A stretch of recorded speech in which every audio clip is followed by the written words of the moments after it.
Hey everyone, welcome to another episode of the Whovian Shelf. Today I'm continuing my review of Series 9 with episodes 3 and 4, Under the Lake and Before the Flood. Now, I didn't do an episode last week because I really just didn't have much to say about the first episode. I actually did film a video for it, but it was only like a minute and a half long. I just really didn't have much to say, so I'm just waiting. I just waited until I watched it again and watched the second part. So I'm gonna do this review on the entire two-part episode. There will be spoilers in this. If you haven't watched the episode, definitely go and check that out, and then come back for this. All right. So Under the Lake, I really liked it. Had great atmosphere in this underwater base.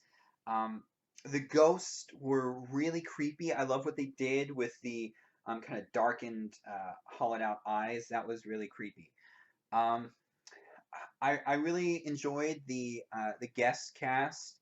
Um, I like the character. I think her name was O'Donnell, where she was kind of a doctor fangirl. Um, and that was pretty funny. I like that they had a deaf character on there. It was actually played by a deaf actress. Um, and you would think that the Doctor traveling all around time and space would meet a variety of people, different from different walks of life, all types of different people. So it was nice to see that. I love the little cards that Clara wrote for the Doctor.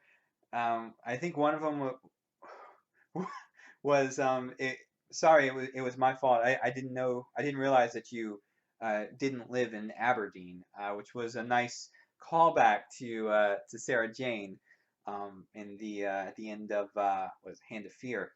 Um, and the other one that said, I'm sorry for um, the loss of your family member slash uh, friend slash pet, which it's like the Doctor still doesn't get it. That was really funny. I laughed out loud at that part. Um, and it was a great setup to a great cliffhanger. It was a fantastic cliffhanger. Now we're getting into Before the Flood. I kind of like this idea of the Doctor having to, you know, coming into um, coming into a situation and then having to go back in time to figure out how that situation started and how he was involved in those events.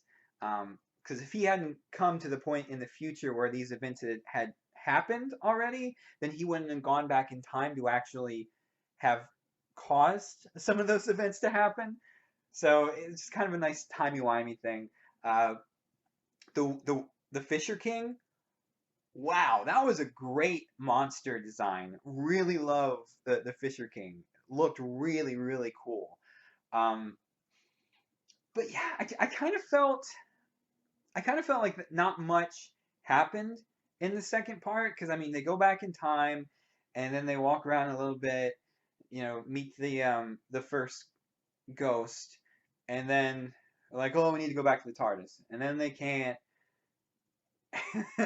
and then they still have to get back to the TARDIS. It feels like they didn't really do a ton um, in this episode.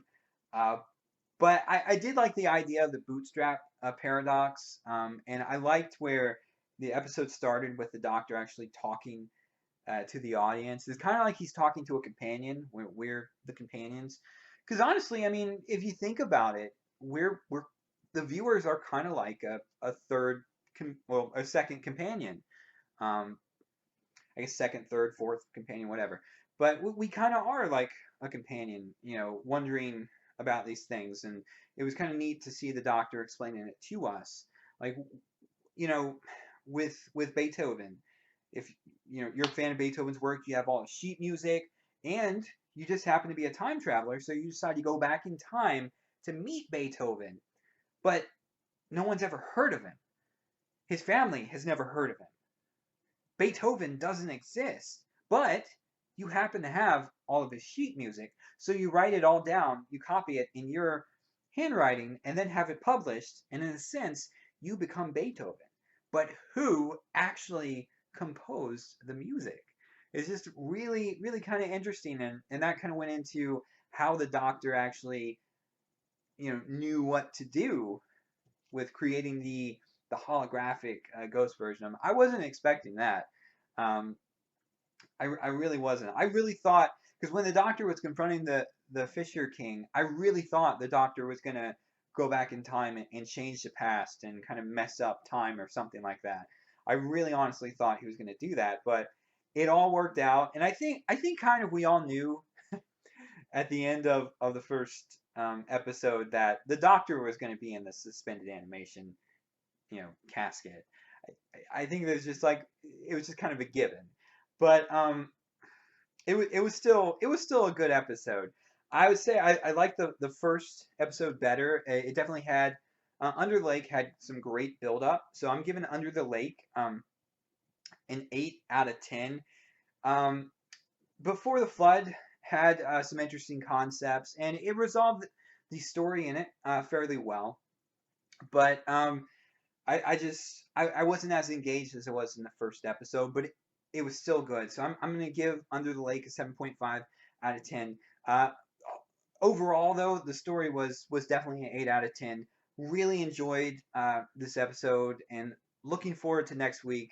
Um, we're getting Maisie Williams next week, and I guess some Vikings, and up against some aliens. So that should be a fun episode. As always, guys, like the video, share it, and subscribe. Till next time.